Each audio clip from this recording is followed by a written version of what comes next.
आंखों में आंसू आए। लक्ष्मण भैया ने देखे हैं दूर से ही, भैया क्या बात है। लक्ष्मण भैया एक बार तिल मिला जाते हैं, भैया ऐसा नहीं है, बात बताई, बात क्या है। आज तुम्हारी आंखों में जो आंसू हैं, उन आंसू में वेदना दिखाई देती है।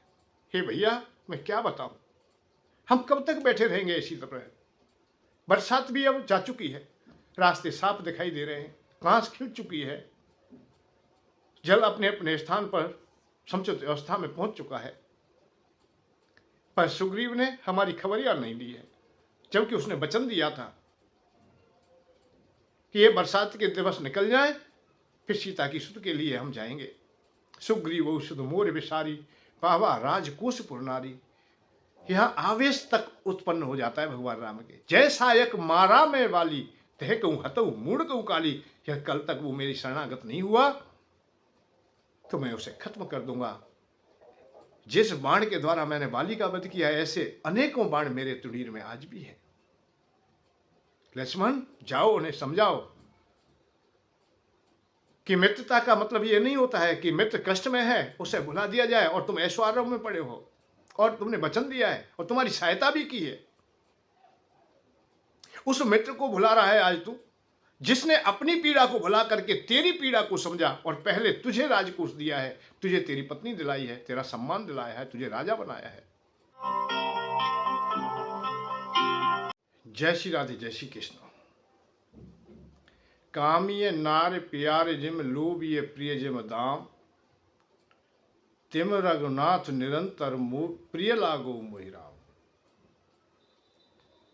तिम रघुनाथ निरंतर प्रिय लागो मोहि राम। कैसे? जैसे कामी को स्त्री प्यारी होती है और लोभी व्यक्ति को पैसा प्यारा होता है। ये तुलसी बाबा ने पूरी रामायण लिखने के बाद, पूरी रामायण चलती रही, अनेकों उदाहरण देती रही, लोक लोकांतरों की यात्रा भी की, धराधाम की भी यात्रा की, पवित्र तीर्थों की यात्रा की,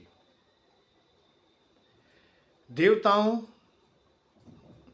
के हृदय में जो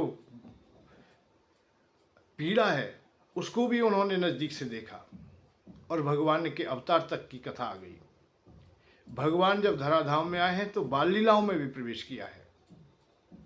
अनेक कथाओं को उन्होंने अनेक संत महात्माओं का नमन बंदन करते हुए प्रस्तुत सामने रख किया है, और ज्ञान पर भी उन्होंने बोलने का प्रयत्न किया, वैराग्य पर भी बोले, और ऐसे दिव्य संतों का भी संग किया है जो निरंतर हरिचर्चा ही गान करते हैं। कागभूषण जैसे भी, गरुण जैसे भी। भगवान शंकर के द्वारा तो पूरी कथा को सामने रखा ही गया है, और भगवान शंकर जब मां पार्वती को कथा सुनाते हैं तो वो भी अनेक कथाओं को कहते कहते कहते कहते अपना निचोड़ देते हैं, अपना अनुभव देते हैं।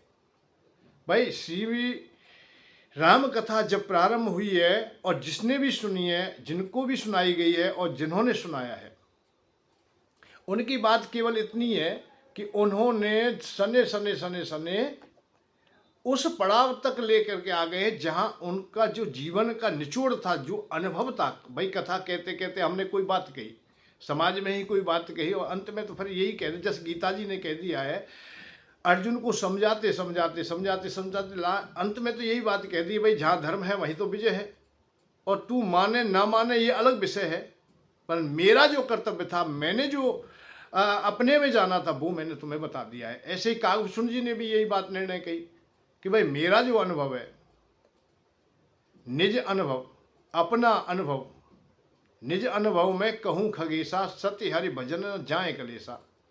कागभूषण जी तो ये कह देते हैं कि मेरा जो अनुभव है वो यही अनुभव कहता है कि बगैर भगवान के भजन के जीवन में जो जितने भी द्वंद्व हैं वो खत्म नहीं होंगे।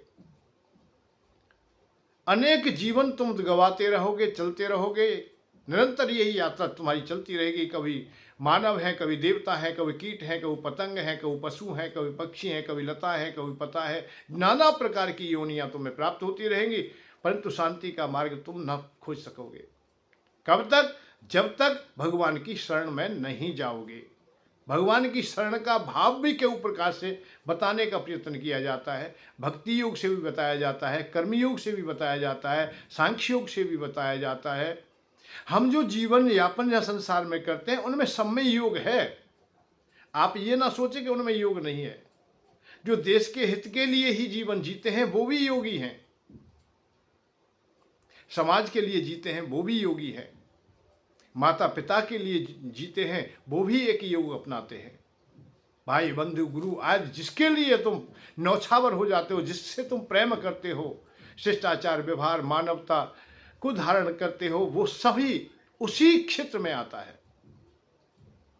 आपका जीवन कैसा है, यहां कैसे हो, तो उसका फिर चलते चलते वो निचोड़ आ जाता है कि आप लोग हरि की कृपा, भगवान की कृपा, भगवान राम के भजन के बगैर तुम्हारा कल्याण नहीं होगा।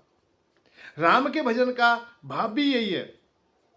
ये नहीं है केवल कि राम राम राम राम राम राम आप लोग जाप करते रहते हैं और बाकी के कार्य जो हमारी क्रिया है, जो कर्म है हमारे, या हमारी सोच बुद्धि है, ये भी बात नहीं कि कर्म से हाथों से कर रहे हैं, जो काम कर रहे हैं प्रत्यक्ष में कर रहे हो वो अलग बात है, और अंदर से तुम जो चिंतन कर रहे हो वो भी अंदर बात है, और जवान जो कर रही है, जिब्या जो बोल रही है वो भी ये बात है। ये तीनों चीजों को हमें देखना पड़ेगा, मन वाणी क्रिया, ये सब हमारी अनुकूल हो, शास्त्रों के अनुकूल हो, समाज के अनुकूल हो, धर्म के अनुसार हो, और चाहे उन क्रियाओं को दूसरा पसंद करे ना करे, इसके लिए एक इशारा भगवान किसने कह दिया, स्वधर्म, अपना धर्म, स्वधर्म, हमारा अपना धर्म। हमारा धर्म क्या कहता है, जिस वर्ण में हो वो धर्म क्या कहता है, जो वर्तमान में स्थितियां हैं, परिस्थितियां हैं, वो क्या कहती हैं, उसके अनुसार जो निर्णय ले लिए जाते हैं वो एक साधना बन जाती है और युगों तक वही गाई जाती है। तो यह कागभूषण जी ने राम के लिए जो कहा है, भजन के लिए कहा है, वो भी यही है। निज अनुभव में कहूं खगेशा, सति हरि भजन न जाए कलेसा। और शंकर भगवान को जो पूछा गया है कि आपका अनुभव क्या है, आप अंतिम पड़ाव में क्या कहना चाहते हैं, तो शंकर भगवान ने भी मां पार्वती से यही कहा, उमा कहूं मैं अनुभव अपना, मैं तो अपनी ही बात कहूंगा, क्योंकि मैं युगों से देख रहा हूं, युगों से निरंतर मैं कथा कहता हूं, श्रवण करता हूं, अनेक क्रियाओं में रहता हूं। कोई भक्त तपस्या कर रहा है तो उसे वरदान भी देता हूं, वरदान भी कभी कभी ऐसी संकट की अवस्था में आ जाते हैं तो उनके निवारण के लिए भी कोई ना कोई उपाय खोजा जाता है। उनका इशारा यही था कि अनेकों द्वंद्व हमसे भी जुड़े हुए हैं, हमारे साथ भी जुड़े हैं। हम यदि कामना करते, इच्छा करते हैं, मन बुद्धि चित्त में हम लोग प्रकृति को जब भी धारण करते हैं तो वहां कोई ना कोई विषय, कोई ना कोई द्वंद्व हमसे जुड़ जाते हैं। तो उन्होंने भी कहा कि सत्य हरि भजन, उमा कहूं मैं अनुभव अपना, सत्य हरि भजन न जाए कलेसा। उमा अपने अपने निर्णय को बताने का प्रयत्न किया है शंकर भगवान ने,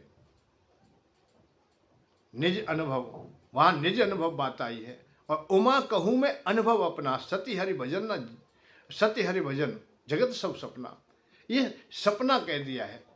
कब के लिए, जब तो आप लोग अपने जीवन से, जीवन का मतलब भी जीने का, मानवता से, मानव का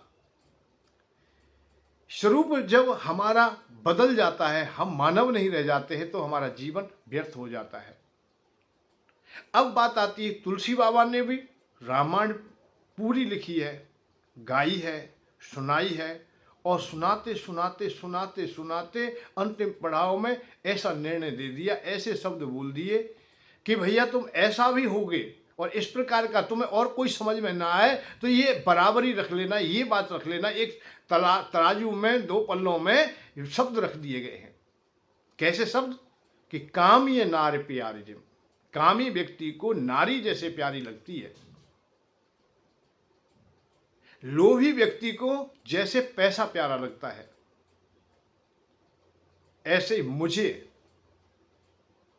या ये कहिए कि आपको भी इतनी वेदना पाने की, पैसा पाने की इतनी चाह होती है, एक कामनी को पाने की इतनी चाह होती है, इतनी ही चाह तुम्हारी भगवान को पाने की हो जाए, शिष्टाचार व्यवहार मानवता की हो जाए, दूसरों के दुख को देख करके द्रवित हो जाए, आप लोग सजल हो जाए, सहज हो जाए, करुणा तुम्हारे हृदय में उत्पन्न हो जाए, फिर सब कुछ ठीक हो जाता है। तो तुलसी बाबा ने यह निर्णय, भाई संसार की अनेक द्वंद्वों की कथा सुनाई, अनेकों बात सुनाई, रावण के भी उदाहरण दिए हैं, देवताओं के उदाहरण दिए हैं, कहीं मानव के उदाहरण दिए हैं, संसार के अनेक प्रकार के उदाहरण उन्होंने दिए कि भगवान को हमें पाना है, भगवान तक का हमारा जो जीवन का लक्ष्य है उसे हमें स्वीकार करना है। पर चलते चलते ऐसा उदाहरण उन्होंने दे दिया कि कामी नार प्यार जब, इसका आधार क्या है? क्या कामी या कामनी हमसे छूट नहीं पाते क्या? क्या हम जीवन में कामनाओं का विश्राम नहीं दे सकते? कामनाओं को हम सहज नहीं कर सकते क्या? क्या इस लोभ को हम लोग सहज नहीं कर सकते? या ये खत्म नहीं होगा क्या? रामायण में एक जगह एक प्रसंग और आता है, जब भगवान राम वनवास की अवधि में और सुग्रीव महाराज को राजगद्दी पर बैठा देते हैं, बाली का वध कर देते हैं, तो 4 महीने बरसात के बीत जाते हैं और अंतिम पड़ाव में जब आते हैं तो भगवान राम को ये तो मैं नहीं कहूँगा कि उसी समय याद आई, वो तो निरंतर याद करते थे, उसी विरहाग्नि में जल रहे थे। बरसात की बूंदें भी उन्हें अग्नि की समान लगती थी। उनके हृदय में वेदना उत्पन्न हो गई, आंखों में आंसू आ गई, सजलता हो गई कि मैं कैसा क्षत्रिय हूँ, मैं कैसा एक पति हूँ, जो मेरी पत्नी ना जाने किस अवस्था में होगी, कैसे जीवन यापन करती होगी, और मैं असहाय की भांत बैठा हूँ। मैं अपनी पत्नी की रक्षा ना कर सका, मैं अपनी पत्नी की सुरक्षा ना कर सका, जिन्होंने संसार के समस्त भोग त्याग दिए, राज्य भोग त्याग दिए, मेरे साथ चली आई, और उसके लिए मैं असहाय की भांत बैठा हूं और टकटकी लगाए देख रहा हूं कि कोई मेरी सहायता करे। और जिस सुग्रीव की मैंने सहायता की थी और वचन दिया था, आज वो भी मुझे भुला गया है, उसने मैं भुला दिया हूं। सुग्रीव सुध मोर विसारी, पावा राजकोषपुर नारी। उस सुग्रीव ने भी मुझे विसार दिया है, क्योंकि राज्य मिल गया है, धन संपत्ति मिल गई है, ऐश्वर्य मिल गया है, पत्नी मिल गई है, संसार के भोगों में वो मुझे भूल चुका है। आंखों में आंसू आए। लक्ष्मण भैया ने देखे हैं दूर से ही, भैया क्या बात है? तो भगवान राम ने पहली बार यहां ऐसा लगा है कि हताश होने वाले हैं या हो रहे हैं।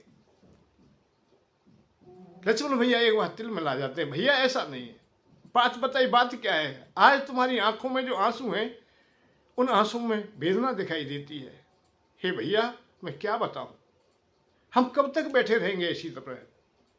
बरसात भी अब जा चुकी है, रास्ते साफ दिखाई दे रहे हैं, घास खिल चुकी है, जल अपने अपने स्थान पर समुचित अवस्था में पहुंच चुका है,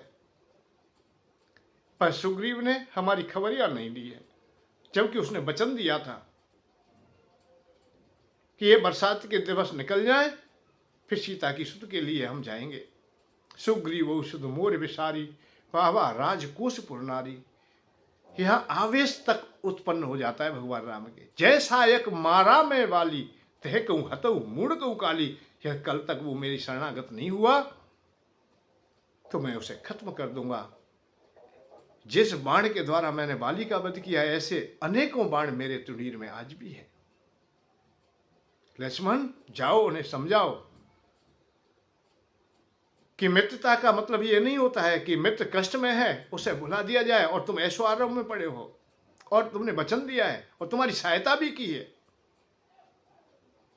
उस मित्र को भुला रहा है आज तू, जिसने अपनी पीड़ा को भुला करके तेरी पीड़ा को समझा और पहले तुझे राजकोष दिया है, तुझे तेरी पत्नी दिलाई है, तेरा सम्मान दिलाया है, तुझे राजा बनाया है।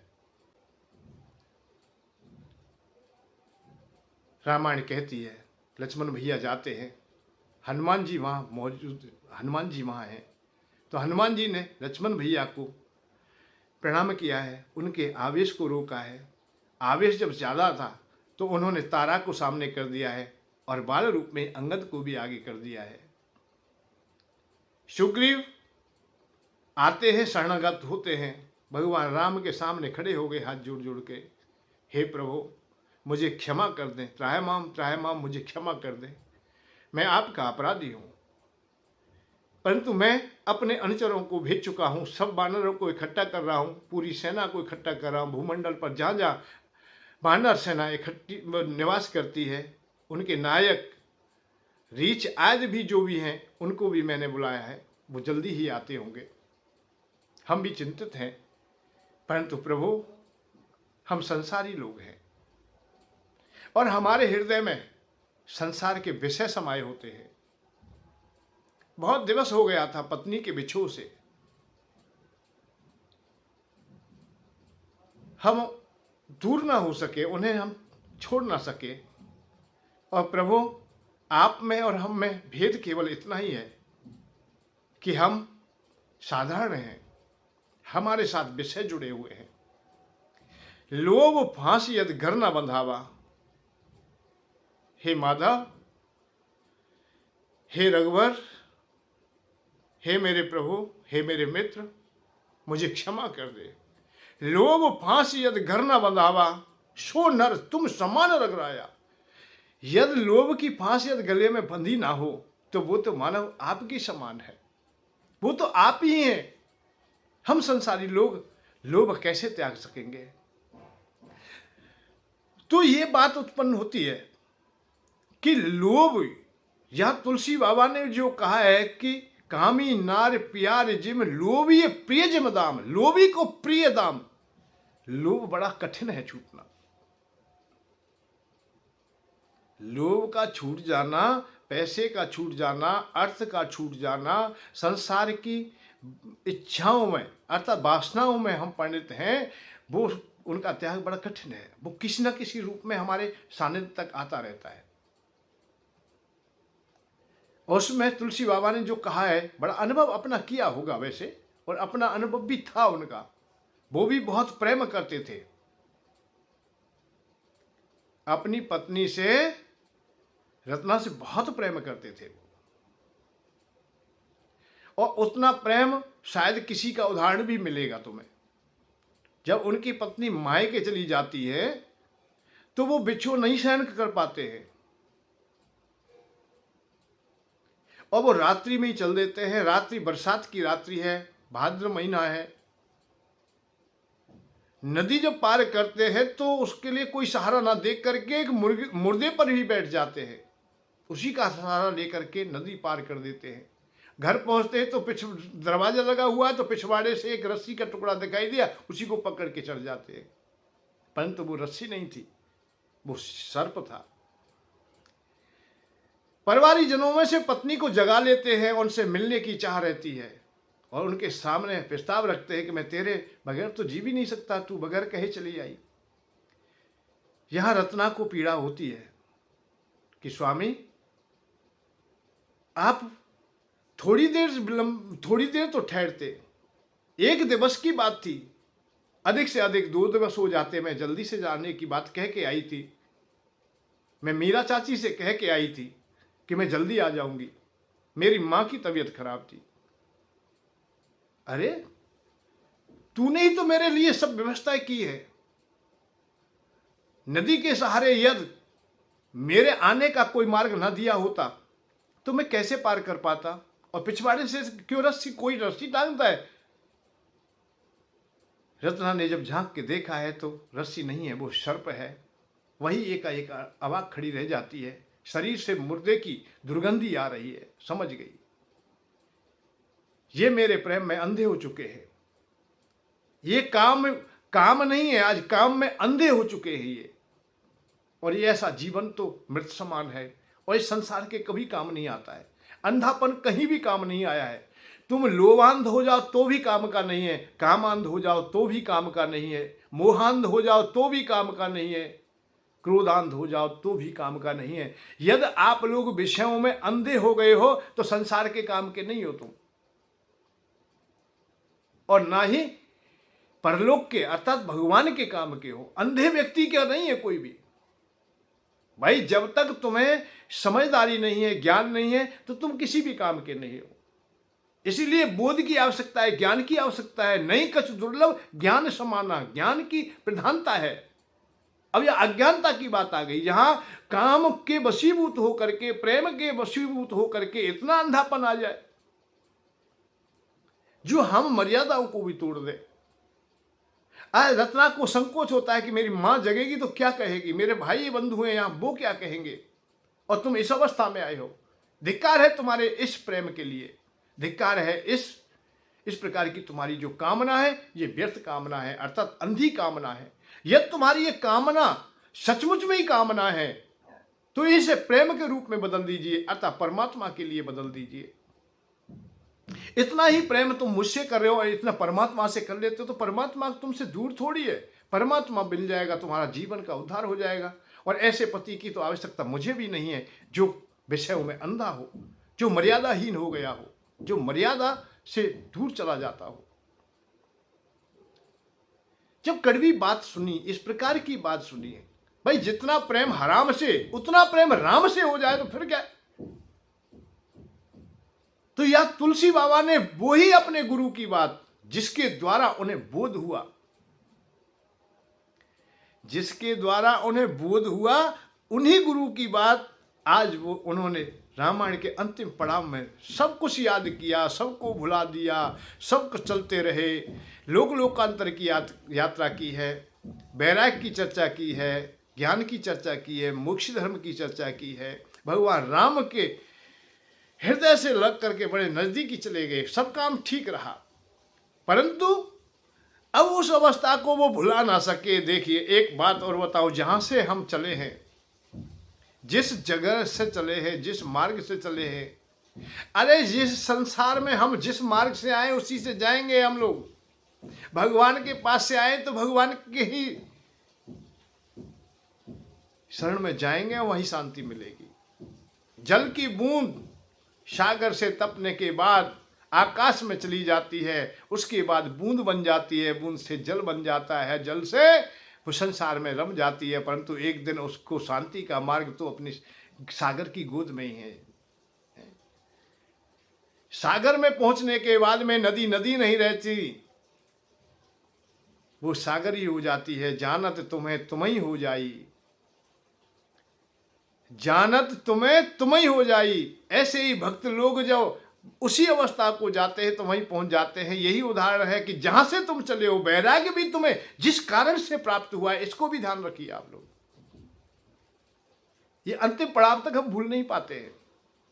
यदि आप लोभ के कारण वैराग्य धारण किया है तो तुम जब जब चर्चा करो, सत्संग भी करके आओगे, भजन भी करोगे, ध्यान भी करोगे, तो वो अर्थ ही सामने आ जाएगा, किसी ना किसी रूप में आ जाएगा। वो आप ना मांगे ना चाहें, आपकी इच्छा भी है या नहीं है। कभी कभी ऐसी इच्छाएं होती हैं जो प्रकट तो होती नहीं और हमें भी नहीं पता है कि हमारी इच्छा है,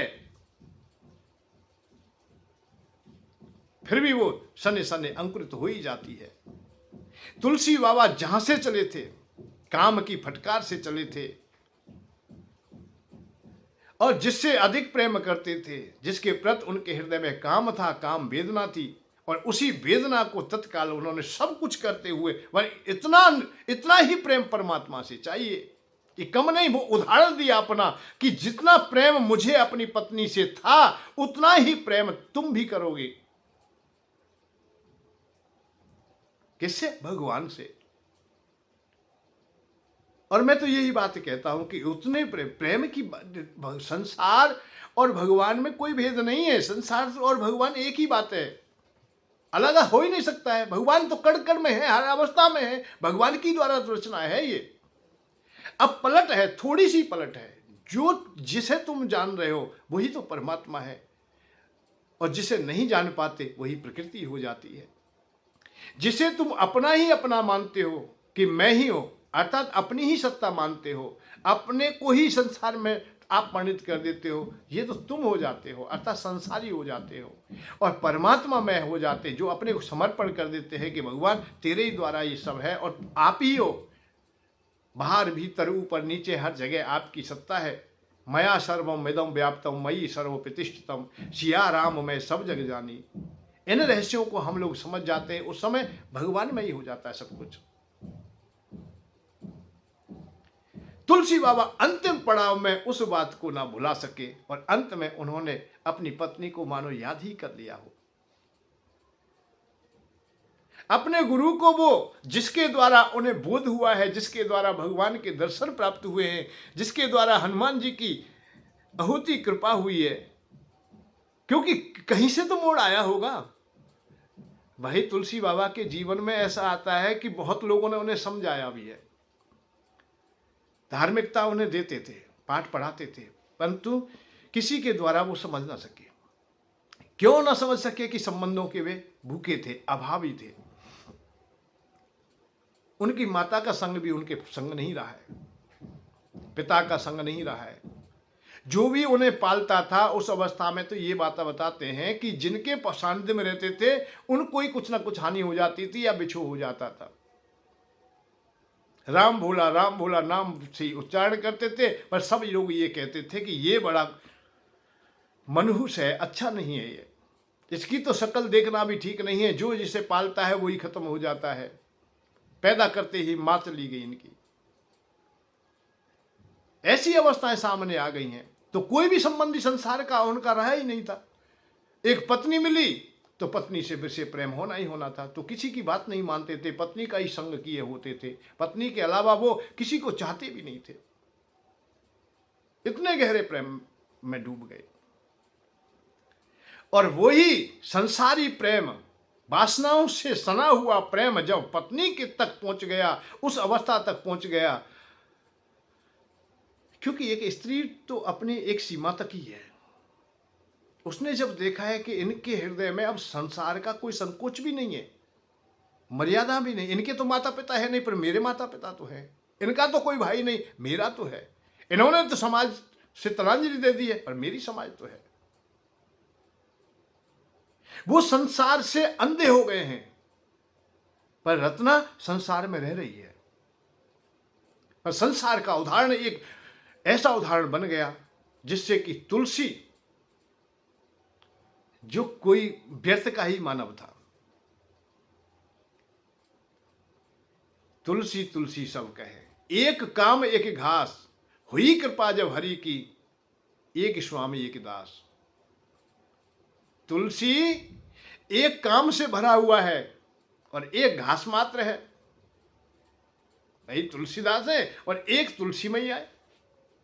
परंतु प्रभु की जब कृपा होती है, कोई ना कोई जब मोड़ मिलता है, कुछ ऐसा मिल जाता है, तो एक तो स्वामिनी बन गई तुलसी, तुलसी महारानी, और तुलसीदास अर्थात भगवान के चहेते हो गए, अर्थात प्रिय हो गए। पर हुए कब? जब संसार से ठोकर मिल जाती है।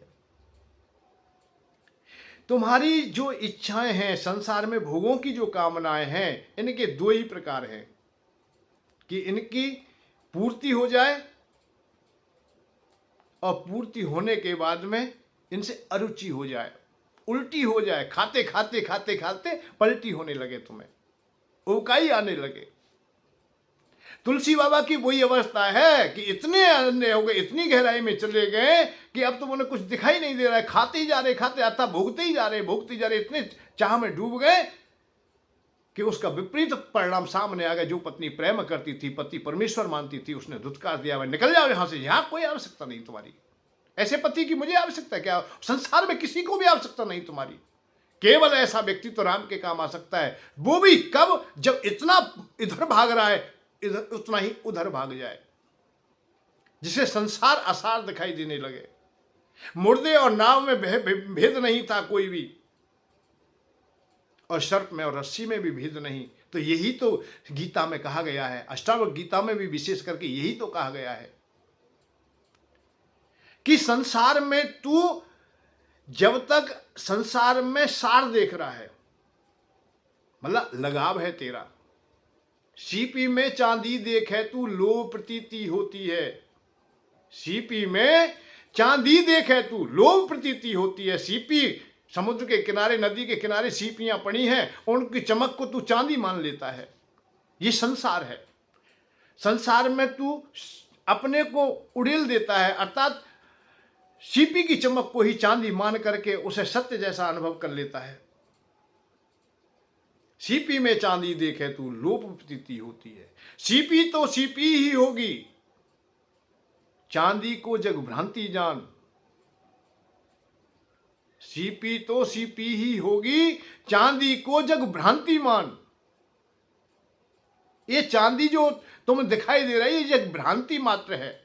ये बोध हो जाए, ये पता हो जाए, सचमुच की चांदी को जानने का प्रयत्न कर। ऐसे ही काम से ही राम की ओर मुड़ना, ये कोई विशेष बात नहीं है, ये स्वाभाविक बात है कि संसार के जितने भी भोग हैं ये मोड़ तो कहीं ना कहीं से लाएंगे। भाई अशोक को क्रोध आया, सम्राट अशोक, उसने शस्त्र उठाए, बहुत बड़ा नरसंहार हुआ। उसका परिणाम अंतिम अवस्था में उन्होंने मरे हुए जब मानवों को देखा कि ये किस लिए मैंने मारे हैं, किस लिए ये हुआ है, कि ये तो जो पा रहा हूं वो तो एक दिन छूट जाएगा। द्रवित हो जाते हैं, करुणा हृदय में आ जाती है। उसका परिणाम है कि यह बोध हो जाता है। और बोध का मतलब बुद्ध का मतलब भी करुणा से भरा हुआ। अहिंसा को ही उन्होंने आज निर्णय ले लिया है कि अहिंसा ही परम धर्म हो। परम धर्म कोई है तो अहिंसा है, हिंसा नहीं है। अपने को युद्ध से बुद्ध की ओर ले आए तो क्रोध भी कहीं ना कहीं जाके विश्राम पाएगा, ऐसे काम भी कहीं ना कहीं जाके विश्राम पाएगा, लोभ भी तुम्हारा कहीं ना कहीं तो जाके विश्राम पाएगा। पर पाएगा कब? जिस समय तुम्हें मानवता मिल जाएगी, जिस समय तुम मानव हो जाओगे। और मानव ना हुए पशु बने रहे तो बेबुद्धि आदमी हो, कहीं तक चलते रहना, जन्म जन्म तक चलते रहना, अनेकों जीवन तुम्हारे चले जाएंगे, पर तुम्हारे जिह्वा पर राम नहीं आएगा, अधूरे ही रह जाओगे, तुम्हारा जीवन व्यर्थ हो जाएगा। राम कब आएगा? जिस दिन तुम मानव हो जाओगे। मैंने एक दिन और उदाहरण दिया था कि मानव होना बड़ा कठिन काम है। भगवान राम ने पूरा जीवन काल मानव होने में लगा दिया। आप भी मानव होने का प्रयत्न कीजिए। मानव में शिष्टाचार, व्यवहार है, कर्तव्यों का पालन है, स्वयं पर अड़िग रहना है कि हम अपने कर्म पर निर्धारित निर्णय सही लेंगे। हम सनातनी हैं तो हम अपने सनातन धर्म को जानें, हम समझें, जो जो हमारे ऋषि मुनियों ने हमें बताया है उसको हम अपनाएं, उनकी अवहेलना ना करें। माता पिता के साथ में हमारा कैसा व्यवहार हो, भाइयों के साथ कैसा व्यवहार हो, पत्नी के साथ हमारा कैसा व्यवहार हो, गुरुजनों के साथ हमारा कैसा व्यवहार हो, शास्त्र पुराणों के साथ कैसा हो, ये सब चीज बताई जाती है। तब तू मानव होता है। मानव वैसे ही नहीं हो जाता है कि दो टांगों से चल दिया और मानव हो गया। नहीं नहीं नहीं नहीं, ये तो तुम्हारे नाम बहुत दे दिए जाएंगे। तो जब रावण को तुलसी बाबा श्वान कह सकते हैं कि तू श्वान जैसा हो गया है, रावण को कितनी गाली ना दी हो। बहुत बढ़िया पढ़े लिखे व्यक्ति थे ये। रावण बहुत अच्छे पढ़े लिखे थे, वेदों के ज्ञाता थे और तपस्या करने में भी बहुत नियम के पक्के थे। ऐसा बताते हैं कि उन्होंने समस्त प्रकार के वरदान प्राप्त कर लिए, शंकर भगवान को खुश कर लिया है। और जब यज्ञ करने बैठे तो अमरता पाने के लिए तो उन्होंने अपने को स्वयं को ही होम कर दिया, अपने सर को होम कर दिया है। आज तक कोई भी ऐसा व्यक्ति नहीं है उंगली काट के तो देवी माँ पे चढ़ा दे, ठीक है, हाथ काट के चढ़ा दे, पैर काट के चढ़ा दे, कोई काम कर दे, आंख दे दी, नाक दे दी, ये तो हो सकता है। परंतु सर को दे, सर का मतलब ही व्यक्ति का नाम सर ही है। सर है तो व्यक्ति है, व्यक्ति है तो कुछ है। जब सर ही नहीं रहेगा, क्योंकि शरीर में सबसे महत्वपूर्ण कोई स्थान है तो वो गर्दन से ऊपर है, और उसे काट के यज्ञ की वेदी पे चढ़ा दिया। तो सब कुछ है, तपेश्वरी भी है, वरदानी भी है, पढ़ा लिखा भी है, परंतु जब उसने मानवता को छोड़ दिया, मानव ना रहा, तो तुलसी बाबा ने उन्हें श्वान कहा। कैसे कहा है? जाके डर सुर असुर डराई, निस्ना नींद दिन अन्न न खाई, सो दस शीस श्वान की नाई। किसकी तरह? कुत्ते की तरह। इत उत चितऊ चलाऊ बड़ाई। सीता माता के हरण के लिए आ जाता है, क्योंकि वो अपने हृदय पढ़ा लिखा है, उसे बोध नहीं है, जानकारी मात्र है, उसके हृदय में समझ नहीं है। समझ जाना, समझना और जानकारी होना, ये अलग अलग बातें हैं। आप में जानकारी बहुत चीजों की हो सकती है, बहुत अच्छे अच्छे छंद तुम्हें याद हो सकते हैं, अच्छी प्रकार से श्लोक याद कर सकते हैं, बहुत लोग मिलेंगे तुम्हें श्लोक सुनाते हुए, अच्छी अच्छी पंक्तियां, बड़ी बड़ी कथाएं। भाई रामायण उठाए, रामायण को हमने रट लिया है, भागवत जी को रट लिया है, वेदों की ऋचाओं को रट लिया है हमने, और रटने में लगे हुए हैं, रटने में लगे हुए हैं, और जहां आवश्यकता होती है वहीं सुना भी देते हैं। गाने वाला भजन याद कर लेता है तो उसे सुना देता है। ऐसे ही शास्त्र पुराणों का अनुभव किया है कि भगवान राम का जन्म कहाँ हुआ? वह अयोध्या में हुआ। उनकी माता कौन है? कौशल्या है। पिता कौन है? दशरथ जी हैं। उनके ससुर का नाम बता दीजिए, भाई जनक जी हैं। है? उनकी पत्नी का क्या नाम है? उनके पुत्रों का क्या नाम है? उन्होंने क्या किया है? समुद्र पार कैसे किया है? या भरत जी जब उनके शरणागत हुए तो उनके पास आए तो उन्होंने प्रसादी में क्या दिया है? ये सब क्या है? जानकारी है हमारी। परंतु हम लोग कभी कभी अल्प बुद्धि के कारण उन्हीं को हम ज्ञानी भी कह देते हैं, बड़े पढ़े लिखे कह देते हैं। हाँ, हो सकते हैं, पर संसार का भाई ज्ञान है, बोध है, तो है तो सही, परंतु नहीं, उन्हें ये जानकारी है, केवल जानकारी इकट्ठी कर ली है उन्होंने, उन्हें बोध नहीं है।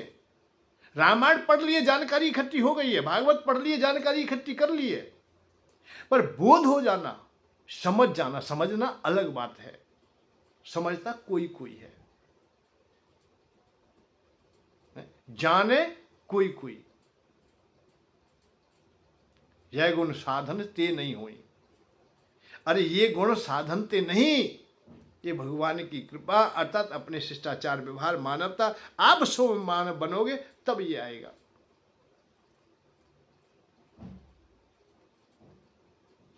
बड़े भाग्य मानस तन पावा, सुर दुर्लभ सदग्रंथन गावा। ये बड़े भाग्य से मिलता है हमें, और इसे हम लोग ना समझ सके, ना जाने तो आनंद नहीं आता है। जानने के लिए भगवान की अवधि कृपा चाहिए। कोई कोई लोग जानते हैं, हर कोई नहीं जानता है। हर व्यापक सर्वत्र समाना, प्रेम से प्रकट होत में जाना। राम ही केवल प्रेम प्यारा, जान लियो कोई कोई जानन हारा। कोई कोई जानने वाला होता है, कोई कोई समझने वाला होता है, और समझता वही है जिसके हृदय में भाव उत्पन्न हो जाते, भक्ति हो जाती है, या मानवता आ जाती है। रावण के हृदय में मानवता नहीं है, इसलिए उसे पशु कह दी। और जो पशु है, अब बताइए पशु का पेट कैसे बढ़ जाएगा भैया? काम से कैसे बढ़ जाएगा? लोभ से कैसे? चारा से बढ़ जाएगा? हम भैंस को देखते हैं, सुबह शाम दोपहर वो तो खाती ही रहती है, खाती रहती है, मल त्यागती रहती है, खाती रहती है, मल त्यागती रहती है, खाती, ना कुल्ला करती, ना दातुन करती, ना कोई सफाई का, नहाने का, ना ध्यान का, ना आरती का, ना पूजा का कोई काम हो तो बताइए, घर पे भैंस बंध रही है। वो विषय से कैसे अलग हो जाएंगे? ऐसे ही मानव होते हुए भी तुम जब पशु तुल्य हो जाओगे, जिस दिन पशु के समान हो गए, उस समय तुम्हारा ना काम से पेट भरेगा, ना लोभ से भरेगा, ना क्रोध से भरेगा, तुम नहीं हो। जिस दिन मानव हो जाओगे उसी दिन तुम्हारा, मेरी गारंटी है इस बात की। आप लोग चिंता ना करें। ये कह देते हैं कि भाई लोभ धन से किसी का पेट नहीं भरा है। भरता है, केवल मानव का भरता है, पशु का नहीं भरता है, विषयी व्यक्तियों का नहीं बढ़ता है, अंधों का नहीं बढ़ता है। जो कामांध हैं वो कामनियों से कभी संतुष्ट नहीं होते। रावण संतुष्ट नहीं है, भगवान राम संतुष्ट है, क्योंकि ये मानव है। पुष्प वाटिका में जब सीता जी को देखा है तो लेकर के नहीं भगे, हरण नहीं किया है, जबकि हृदय में काम आया था, उनके प्रति प्रेम भी था, मोह भी था, सब कुछ एक साथ में जुड़ गया, परंतु नहीं, विवेक था उनके काम में, विवेक था, विवेकहीनता नहीं थी, काम में अंधे नहीं थे, इसलिए पुष्प लेकर के गुरु के पास में आ गए। गुरु के सामने भी प्रस्ताव नहीं रखा है कि इस तरह से मैं मेरी पसंद है और मैं विवाह करना चाहता हूं। नहीं, मर्यादा के अनुसार सभी कार्य किए। रावण ने तो केवल सुना ही था, राम जी ने तो सामने देखा है सीता जी को। रावण ने तो सुना था, किसके मुंह से? केवल अपनी बहन के मुंह से। शोभा धाम राम असनाम आते हैं कि संग नारी की श्यामा, रूप रास विदिर नार्य समारी, रति सत्य कूटता से बलहारी। जब सुंदरता का बखान किया सुपर्णखा ने तो तिलमिला गया। अनेकों रानियां, अनेकों स्त्रियां होते हुए भी फिर भी तिलमिला गया कि वो जरूर चाहिए। ये क्या था? अब कहेंगे वो तो बहुत पढ़ा लिखा था, चारों वेदों का ज्ञाता था, सब कुछ समझदारी थी, सब कुछ ठीक थी। नहीं नहीं नहीं, ऐसे व्यक्ति कभी भी विषयों से परिपूर्ण नहीं होते। विषयों से परिपूर्ण वही होगा जिसके पास मानवता होगी। तुम कुछ बने या ना बने, कुछ करे या ना करे, पूरे जीवन काल में केवल मानव बन जाए। ये बड़ा ऐसा लग रहा है कि सहज बात कह रहे हैं महाराज जी। मैं सहज नहीं कह रहा हूं, मानव बनना बड़ा कठिन काम है। आज तक हम लोग यही सोच लिए कि हम मानव हैं। नहीं नहीं नहीं, बहुत कमी निकल आएंगी। हमें आवश्यकता नहीं है फिर भी हाथ पसार देते हैं। जिन ब्राह्मणों को अब जरूरत नहीं है, घर में भी व्यवस्था ठीक है, आश्रम भी ठीक चल रहा है, फिर भी मांगने में लग रहे हैं, फिर भी चंदा करने में लग रहे हैं। कितने, मैंने तो किसान लोग देखे, कितने लोग देखे जो संपन्न भी हैं, घर में अन्न भी भरा है, फिर भी राशन की दुकान पर खड़े लेने के लिए हाथ पसार रहे हैं कि कैसे हुआ। तहसील जाते हैं, आय प्रमाण पत्र बनवाते, पैसे दे करके, घूस दे करके झूठ बुलवाते हैं कि मेरी आमदनी बहुत छोटी है, मुझे खैरात मिल जाए, मुझे भीख मिल जाए मुझे। अब बताइए वो कैसे मानव हो जाएंगे? जो पैसे दे करके, घूस दे करके यही से प्रारंभ हो जाता है, अपावन क्रियाएं प्रारंभ हो जाती है। विचार भी तुम्हारे अपावन हो गए, जो काम कर रहे वो भी तुम्हारे ठीक नहीं है। पैसे दे करके, अरे भगवान, पैसे दे करके झूठ, पैसे के लिए झूठ बोल रहे तो अलग बात, पैसे दे करके झूठ बोला जा रहा है। ठीक है, बोलो भैया, कहना तुम मानो, भगवान नहीं गिनेंगे तुम्हें। कीट पतंग पशु पक्षी की योनियां बहुत पड़ी हैं हर आंगन में। तुम जहां घर बसा के बैठे हो वहां भी कितने कीट होते हैं, कितने जीव होते हैं, कितने प्रकार की योनियां होती हैं। वो सब ऐसे ही है, अलग से कुछ भी नहीं है, कोई अलग से नहीं आता भैया। जैसे जल एक ही है, ऐसे ये चेतन आत्मा भी एक ही है। हर जगह हर बूंद में तुम्हें जल की सत्ता, वही पवित्र पावन था वो। जबकि संसार में आकर के विषय मिल गए, कहीं रेत मिल गया है, कहीं रस मिल गया है, कोई नमक लवण मिल गया है, कहीं कुछ मिल गया है, अनेक प्रकार के स्वाद हो गए उस जल में। कहीं घसीटा जा रहा है, कहीं पीटा जा रहा है, कहीं जमाया जा रहा है, कहीं अग्नि में जलाया जा रहा है। कितनी यातनाएं उस जल को प्राप्त होती हैं। परंतु पावन और पवित्र तभी होता है जब आपसीकरण होकर के आकाश में अनंत में चला जाता है।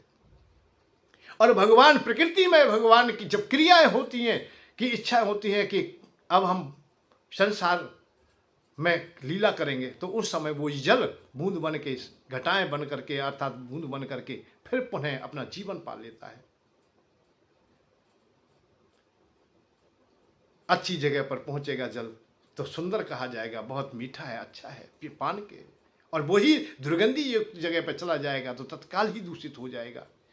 यही अवस्था है हमारी कि हम लोग यदि अच्छी प्रकार की विचारधारा ना रखे हुए तो हम विपरीत दिशा में चले जाएंगे। हम मानवता से गिर करके योनियों में चले जाएंगे। तो आप लोग केवल इतना ही करें कि मानव बने और विषयों को सही समुचित अवस्था में लाएं। और जिस समय मानव बन जाओगे उस दिन विषय तुमसे दूर चले जाएंगे, नहीं तो तुम्हें निरंतर वो अपनी ओर खींचते रहेंगे। जहां से चले हैं तुलसी बाबा काम से ही प्रारंभ हुए हैं, काम से ही बैराग की ओर गए हैं। पर बड़ी विचित्र स्थिति है। इस पर मैंने बहुत प्रयत्न किया है कि इस पर विचार करूं, कि किया भी ये विचार बहुत, पर निर्णय नहीं हो पाया कि तुलसी बाबा को अंतिम पड़ाव में ये बात याद क्यों आ गई। तुलसी बाबा को कामनी याद क्यों आ गई, संसार क्यों याद आ गया। सबने भगवान को बताया अंतिम पड़ाव में।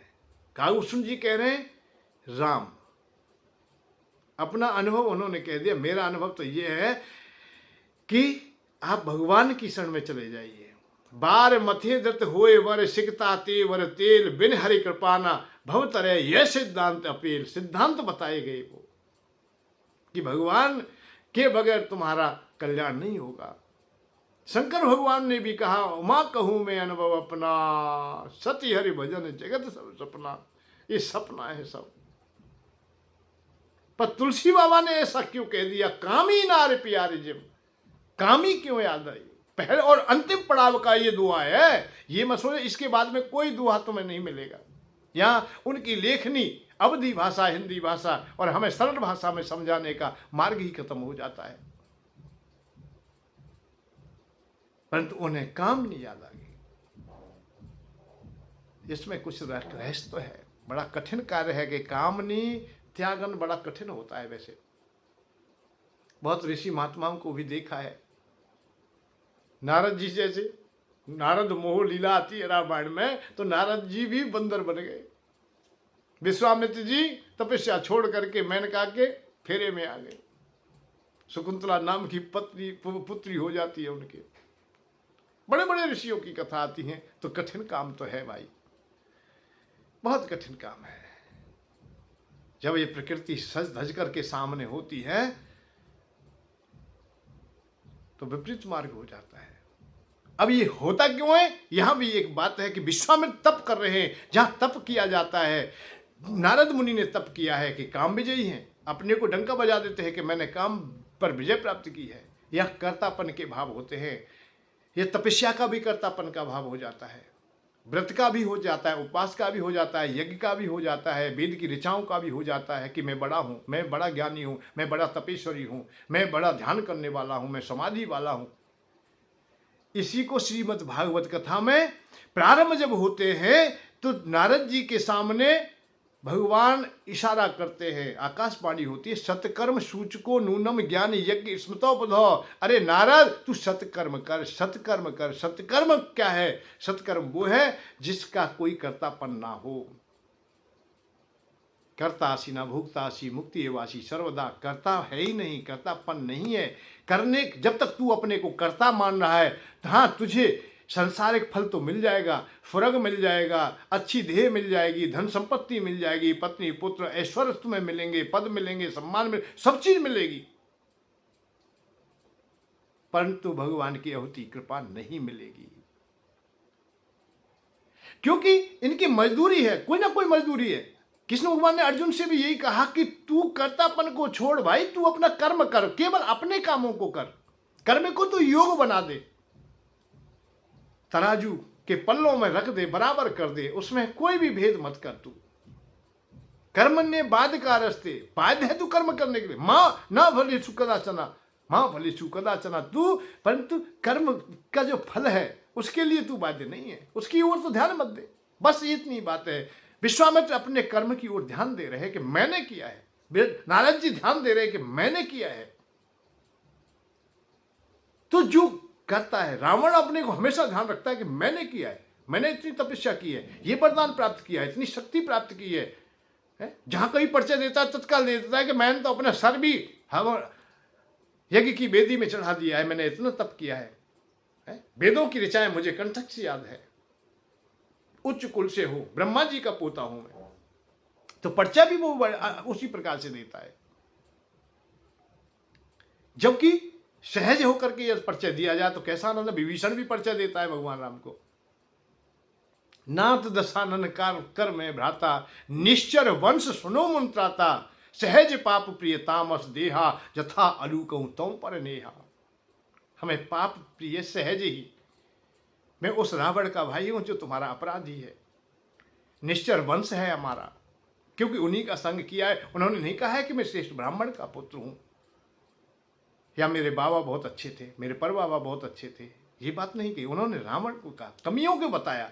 हम अच्छाइयों को या बड़प्पन की बातों को ज़्यादा बताए। संत भी हो जाते हैं तो संत होने के बाद भी कई लोग मैंने देखे बड़ी बड़ी बातों को बताएंगे, बढ़िया बढ़िया बातें, जो इतने ट्रक चल रहे मेरे, इतने मेरे भाई जज हैं, इतने बड़े हैं, इतने बड़े हैं, इतने बड़े बड़े बड़े बड़े बड़े, हमने तो भैया 50 संत पकड़ लेना, कहूँ से भी तुम 50 सब लोग बहुत बहुत बड़े घराने के मिलेंगे तुम्हें,